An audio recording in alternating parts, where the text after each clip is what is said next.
Isang magandang umaga na naman sa ating mga kababayan dyan.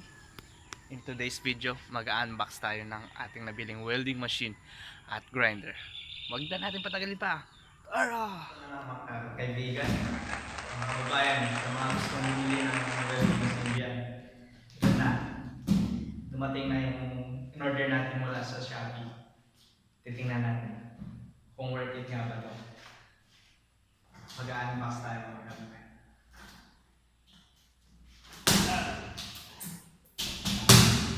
Wala tayong video kababayan, mga kaibigan. Kaya ito yung gamit natin.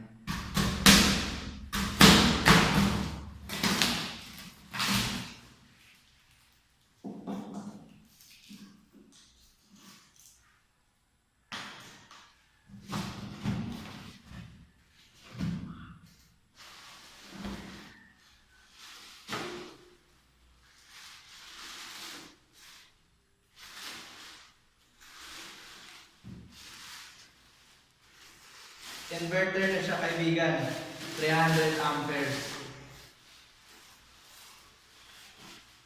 Napakaganda.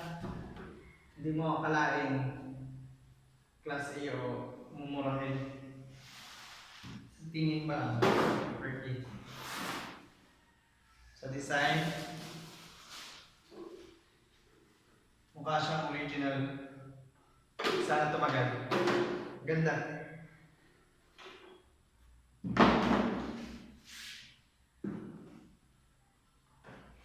Ito yung shield protection natin sa mata. Buti, meron siya dito. Kasama yung welding rod. May free siya na welding rod.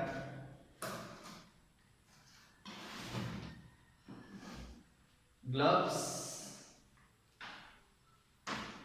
For PPE natin. Tsaka user manual.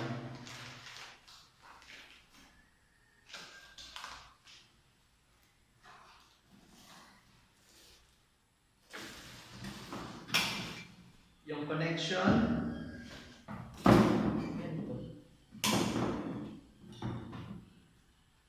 para sa welding. 1,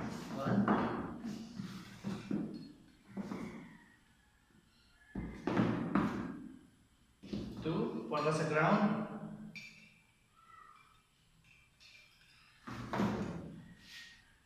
At yun na na.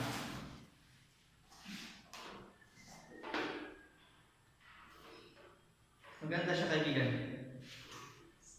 Sa halagang 3,100, sasabi ko sa yung worth ito. Maganda yung design. Tingnan natin mamaya kung gagana for testing. Ang next natin ay itong grinder. Itong grinder ko eh. Sa natin.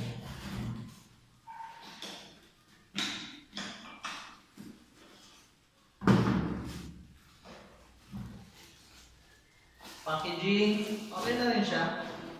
So, wow! Ito po ay siya ay isang mitsushi brand. Ewan ko kung Japanese or anong brand to. Pero mukhang galing Japan. Sana tumibay, matibay. Tsaka sana tumagal din. 400, around 600 or 700 ang bili ko to. Sana worth it. Mas maganda kasi may gamit ka sa bahay. Para hindi ka nang in kaso o may gusto kang gawin, hindi mo na kailangan gawin. Mabilis ka nang makakapagawa.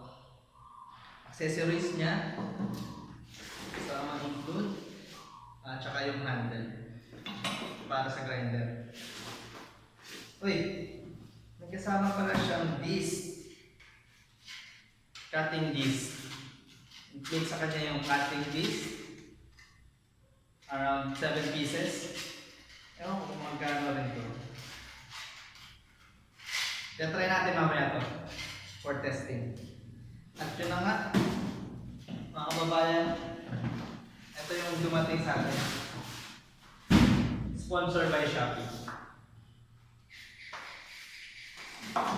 Titignan natin. Tingnan natin ngayon ha.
Yun na nga kay mga kaibigan. Dito na nagtatapos lahat. Total, reviews natin ay panalo. Worth it tong welding machine natin na bili. Kaya, bago ang lahat, don't forget to like and subscribe to our YouTube channel para updated kayo sa lahat ng videos na i-upload namin. Sa muli,